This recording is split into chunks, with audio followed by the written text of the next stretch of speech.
Northleach, a small town in the English Cotswold Hills. And this is Bruges, a city in Belgium, the country once called Flanders. Northleach is more like a quiet country village than a town, quite different from Bruges.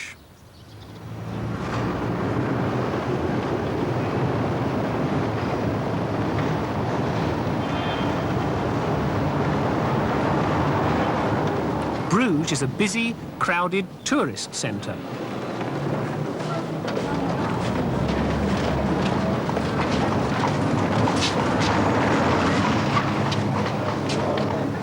You wouldn't think there was anything much to connect Northleach and Bruges. But in the Middle Ages, wool from the Cotswolds was sold to Flanders, where it was turned into cloth and sold all over Europe. Today we're going to see how the wool got to Bruges from the Cotswolds. Well, first you have to grow it. Luckily, we still have lots of pictures showing how sheep were reared. This is a picture of shepherds working. One is watching, while the other is holding his sheepdog. When the rams were ready to mate, they often fought each other. Once the lambs were born, the ewes could be milked to make cheese. Cheese was an important English export. In summer, the sheep were sheared. This was done by specially trained men and women called clippers. The shepherds, or clippers, couldn't do proper sums, but as the sheep passed by, they recited counting words like this: onerum, tworum, cockerum, shurum, sliggerum, sladderum, wineberry, wagtail, tarrydiddle, den. Onerum, tworum, cockerum, shurum, sliggerum, sladderum, wineberry, wagtail, tarrydiddle, den. And they cut a notch in their tally stick for every score, or 20, that passed by. Once the fleeces had been cleaned, they could be sold to a wool broker. And many of these wool brokers, men and women, became very rich through the buying and selling of wool. One of them, John Forty, could afford to have his local church rebuilt. And when he died in 1458, he was buried inside it in a magnificent tomb. Here's John's tomb. It's covered with a plate of brass with his portrait engraved on it. The brass was imported from abroad, but the portrait was made by a local craftsman. John was so proud of being a successful wool broker that he had himself shown with one foot on a sheep and the other on a wool pack. This idea was taken up by other wool brokers.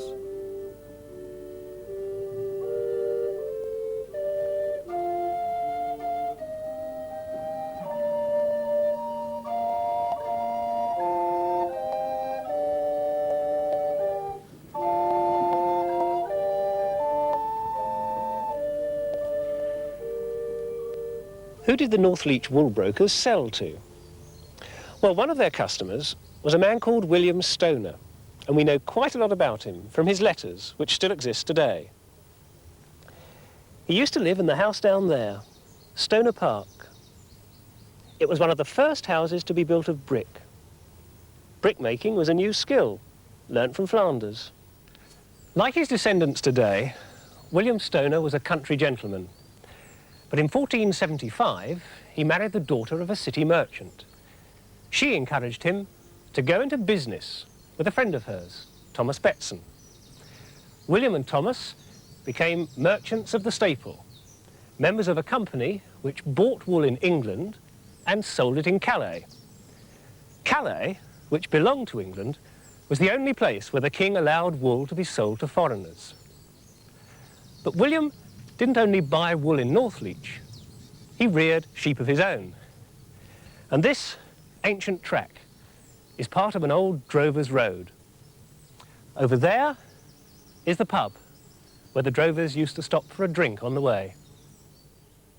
Once the sheep had been sheared, the wool was stored in one of the outbuildings of the house. Nowadays it's a hayloft. In William's day, this loft was piled high with wool, packed, ready to be checked by an official of the company of the staple. The wool sacks looked something like this, but they each weighed about 15.5 stone, which is very heavy indeed. So the corners were tied like this, which made them easier to handle. Once the official had checked that the wool was good and that it hadn't been padded out with thistles or other rubbish, he put the merchant stapler's own mark on every sack. And this was to make sure that the wool couldn't be confused with someone else's. Here's William Stoner's mark, and we can easily make out the S. After the wool had been checked, it was either loaded onto pack horses and sent overland to London or one of the other big ports, or, because it was often safer to travel by water, it might have gone straight down the Thames by barge, a journey of 4 to 5 days. Merchants like William Stoner and Thomas Bettson kept offices in London, the capital city of England and Wales and a major port. They did a lot of business, and so they needed a lot of things to help them. This coin balance, for example. Now, the coins that they were paid with were made from precious metal, gold or silver, and sometimes people would file the edges off the coins, which made them less valuable. And sometimes, too, they might pay you with foreign coins. So in order to make sure that you had received the right value of money, you weighed it using a balance like this. Now, this coin here should balance with the weight on the other end. And it does. Now, once he'd been paid, a merchant needed somewhere safe to keep his money. And medieval safes were called strong boxes, because that's what they were, strong, usually made of iron, which made them very difficult to break into. William also kept his business records in a strong box, and among these were his lists of the number and value of sacks that he had packed ready for selling. And we know that in 1 month alone, he and Thomas Bettson sold 2,428 sacks of wool in Calais. But before the sacks could be sent there, they had first to be weighed on the King's weigh beam, a special kind of weighing machine. The partners had to pay the king a tax on each sack. This wool tax, as it was known, was a very important source of income for the king. And to show that each sack had been properly weighed and taxed, an official of the staple put a seal on it. And the seal had a picture of the wool sack. Finally, a customs officer wrote down all the details and gave the merchant a document called a cocket. This showed how many sacks the merchant was selling and the amount of tax he paid on them. And only after all this could Thomas Bettson take his sacks and arrange to have them put on board his ship.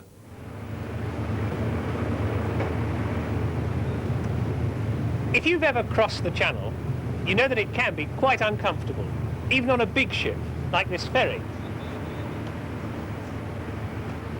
Medieval ships were much smaller. Ports used to have their own seals, sometimes with the picture of a ship on them. So we can guess that Thomas Bettson might have sailed in a keel, like this. If he used a hulk or three-master, like this, he could have carried more cargo. But these ships weren't easy to steer, and there were other problems too. There were no proper charts to navigate by, no radar, only a primitive compass, and no distress rockets either, if the ship sailed onto the rocks. Instead, you had a barrel of tar to set fire to let other ships know that you were in trouble. But that wasn't always a good idea. The Channel swarmed with pirates, and you had to be ready to fight them off. A letter of the time tells how one merchant ship was chased by the Scots betwixt Dover and Calais. They had a very narrow escape. William Stoner never lost a ship, but he must always have been glad to have received letters like this one. 1476. I departed the 11th day of April, and so came to Calais upon Shrove Thursday last with the wool ships. And so, blessed be Jesu, I have arrived with your wools in safety. In the Middle Ages, people sometimes dated events by the church calendar, and this can be very confusing. But historians have worked out that that crossing took only 1 day, which was very quick. In bad weather, it could take 2 weeks. And did you notice that the letter said wool ships? That was because merchants of the staple usually travelled in convoy, so that they could protect one another from enemies. Once in Calais, the master of the ship had to be paid, the harbour authorities had to be paid, and officers of the staple checked to see that the same amount of wool arrived that was listed on the cocket. That was because some people tried to smuggle extra wool in tax-free. After all this, Thomas could get down to the business of selling. Two of his best customers were Peter and Daniel van der Rade from Bruges. In times of peace, the van der Rades took the wool home overland. But if times were unsettled, they went by sea.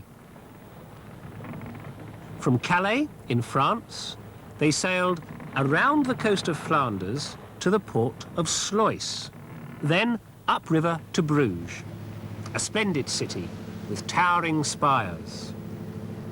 Around the city ran a canal. On the inside was a high bank, crowned with windmills, and entered by fortified gatehouses.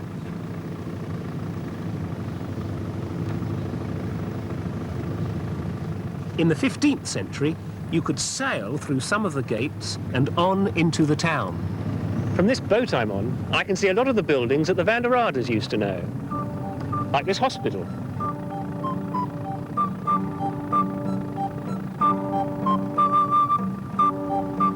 There were fine brick houses,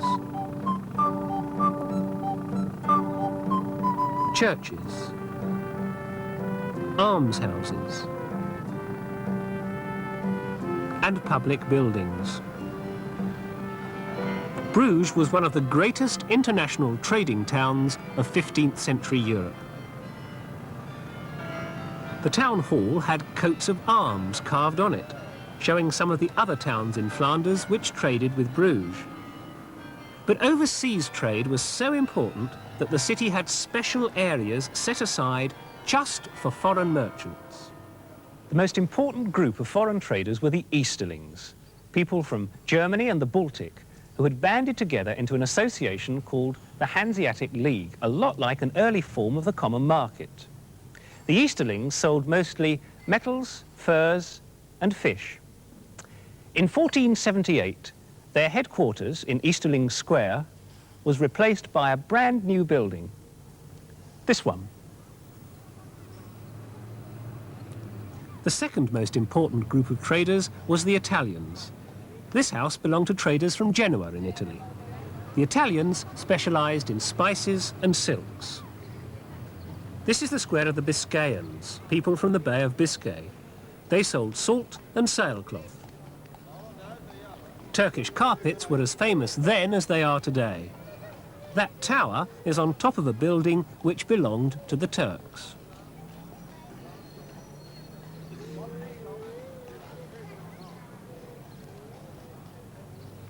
Nowadays, Spanish Quay is a quiet backwater, but then it was crowded with people unloading spices, leather, oranges and lemons, and the second best wool. The best came from England. And that's the Scottish Quarter, where the Scots, then a separate nation, lived and traded. And here's Engelstraat, English Street. At the far end are the English steps, where the merchants loaded and unloaded their boats. Peter and Daniel van der Rade must have sailed past here on their way to the centre of town. At the end of the canal is a very grand building where the richest citizens met and discussed town business.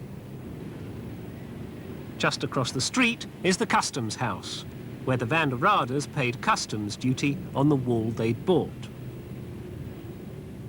And squeezed in beside it is the headquarters of the Dockers Guild. It's quite small because although there were lots of dock workers, they weren't very rich. They worked hard for their money just the same. There's a carving of a docker, bent double beneath a wool pack. Everywhere you go in Bruges, you can see evidence for the wool trade. I'm standing in Wool Street, which is just next to the most famous landmark in Bruges, the Bell Tower. It's supposed to have been built with money made from the sale of woolen cloth. Beneath the Bell Tower were these great market halls, where goods from all over Europe were put on sale. Once the Van der Raders had had their English wool made up into cloth, it was sold here, alongside the oranges from Spain and the silks from Italy.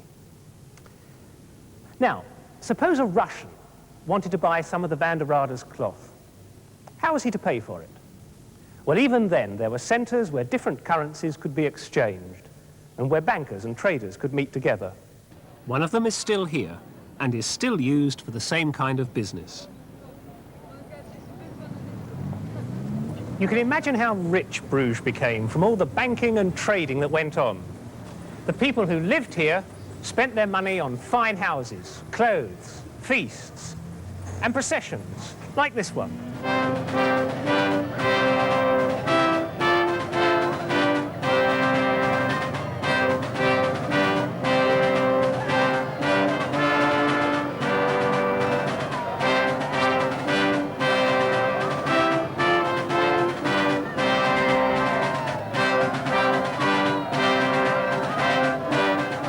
All the most important people took part. The nobles, the aldermen, the merchants, the guildsmen, maybe even the brothers Van der Rader.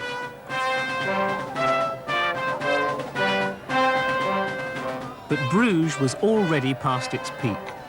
The future of the cloth-making industry lay across the Channel. You see, back here in England, the king had begun to demand a bigger tax on each sack of wool which was sent out of the country, which helped raise money for his government.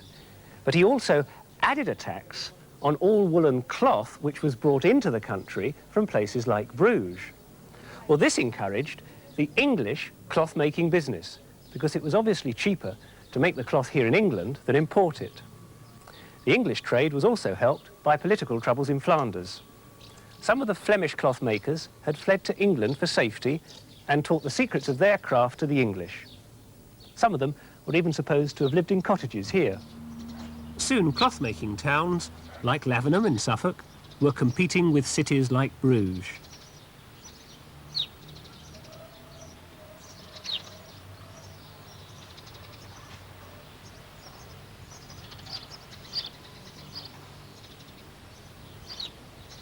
Local churches, like this one, were altered or added to by the cloth merchants, who were becoming as rich or richer than the woolmen before them. Thomas Spring of Lavenham was so proud of what he'd built, he had his wool mark put on the outside, and on the inside, a brass memorial showing him and his family rising from the grave. In the long run, England became Europe's biggest manufacturer of woolen cloth.